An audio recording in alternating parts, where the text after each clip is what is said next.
So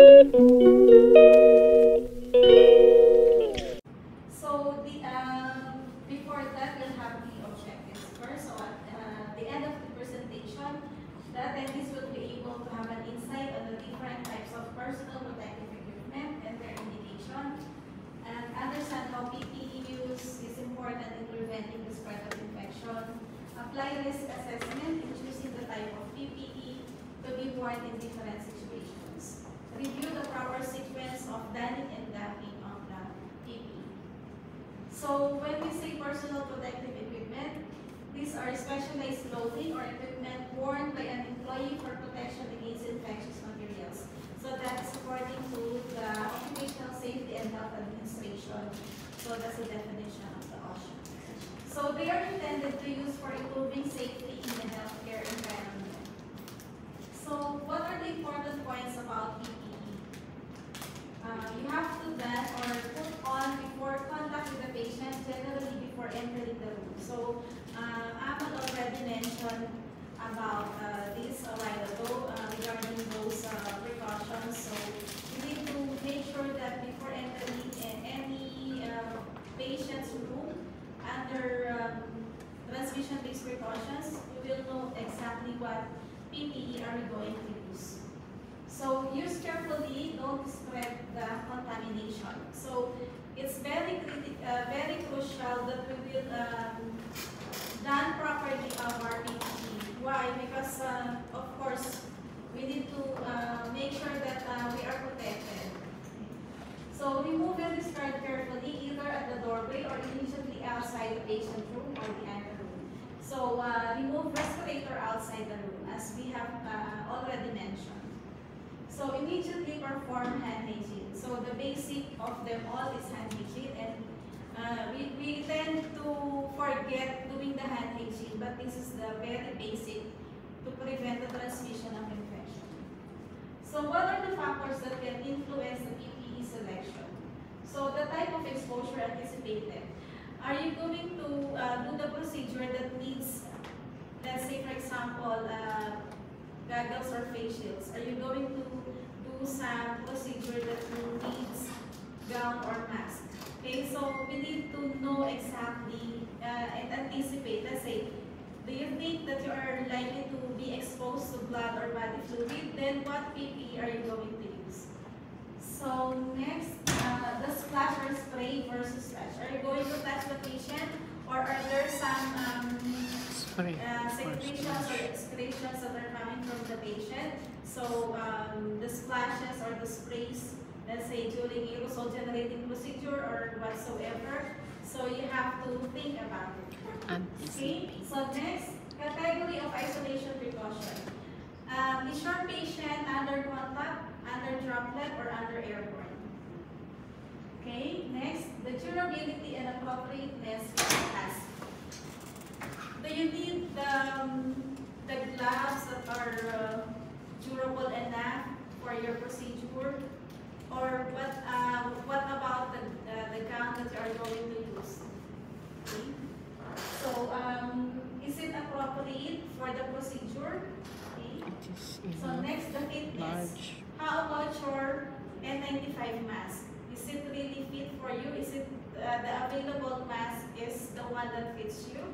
Okay, so you have to always bear in mind that you are not going to only wear the N95 mask that is available, but make sure that it is the proper fitted mask for you. So this is the table that shows the PPE selection based on the isolation precautions. So Ahmad already mentioned regarding the two types of isolation precautions, which are the standard precautions and the transmission-based precautions. So what are we going to wear? Okay, let's say for example, during standard precautions, are we going to wear gloves if needed?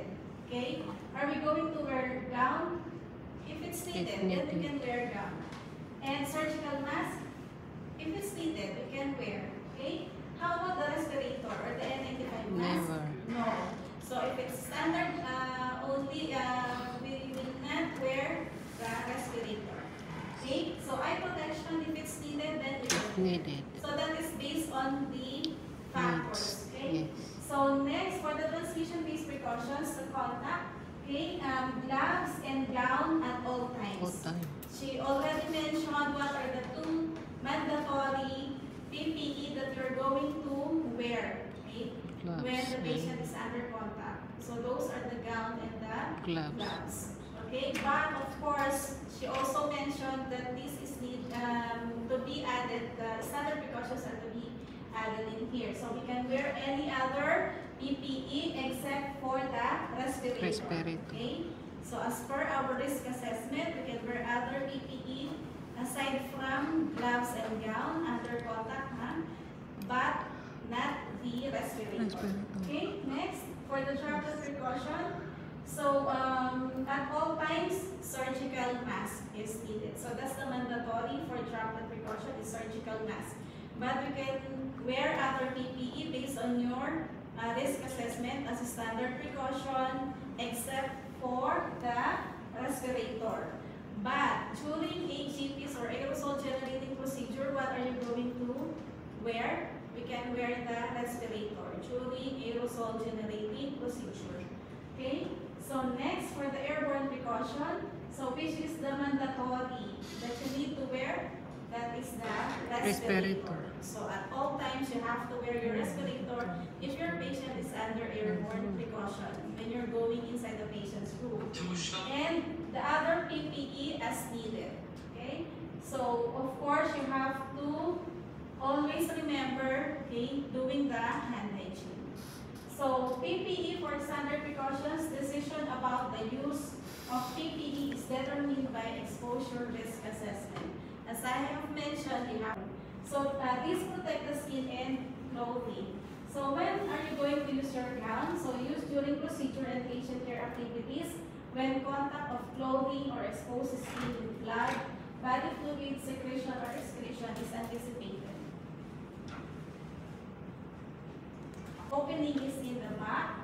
If gown is too small, let's say for example, we only have available gown, the size is small, and your size is large. So you have to wear two gowns. So the first one, gown number 1 ties in front, like you are wearing your coat, and gown number 2 ties in the back. Okay, so that there will be no exposed clothing or uniform. So that's the reason. So next, mask and respirator. So protect respiratory tract from droplet or airborne infectious agents. So when are you going to use mask? So during patient care activities likely to generate splashes or sprays of blood, body fluid, secretion or excretion. So of course, I've already mentioned for the surgical mask, we are going to use that if the patient is under droplet, and for the N95 mask under airborne. So you have how to put on a mask, place over nose for the N95 mask. You have to select a fit tested respirator. You have to place over nose, mouth, and chin, same as the one when you are doing the dining of the surgical mask. Keep flexible fluid secretion contaminated items, and for touching mucous membrane and non-contact skin. By the way, glove is not a substitute for hand hygiene. So even though you are wearing your gloves, you have to be sure that before wearing the gloves, you will do the hand hygiene, and after removing the gloves, you have to also do hand hygiene. So how to do gloves? So you have to do gloves last. Select correct type and size. Insert hands into gloves. Extend gloves over the isolation gown caps. And how to safely use gloves. Keep glove hands away from your face. Avoid touching or adjusting other PPE. Remove gloves if they become torn or damaged. Perform hand hygiene before donning new gloves. Limit surfaces and item touch. So as I've already mentioned, that glove is not a substitute for hand hygiene. So gloves must be removed or changed when moving from a contaminated body site or clean site of the same patient or resident. It is important to clean your hands when changing gloves in between tasks and between patients.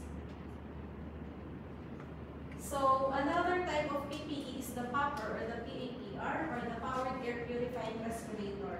So for those who are not fit to any mask, to any N95 mask, this is recommended. And for those who have beards, we recommend you to wear the PAPR. So it is a battery-powered blower that provides positive airflow through a high-efficiency particulate air or the HEPA filter that provides 99.97% particulate filtration efficiency that are used for protection of healthcare workers in healthcare facilities against respiratory airborne pathogens. That's why we're going to only use the PAPR if the patient is under airborne precaution. So, donning of the PPE. So, actually, there are different sequence that we can do for the donning and doffing of PPE, but this is the sequence that we are following. Okay, so the first thing you have to do hand hygiene. You have to put on the yellow gown. After that, you have to put on the N95 mask, the goggles or the face shields. Okay, you have to do hand hygiene, as I've already emphasized a while ago. And then, if you have worn the goggles or the face shield, that's the time that you will remove it. You have to take off the yellow gown, and after that, do hand hygiene. When are we going to remove all those PPE? Okay, and where are we going to remove it? So, when we are about to go out of the patient's room, that's the time that we are going to remove the PPE, all those PPE. Okay, except for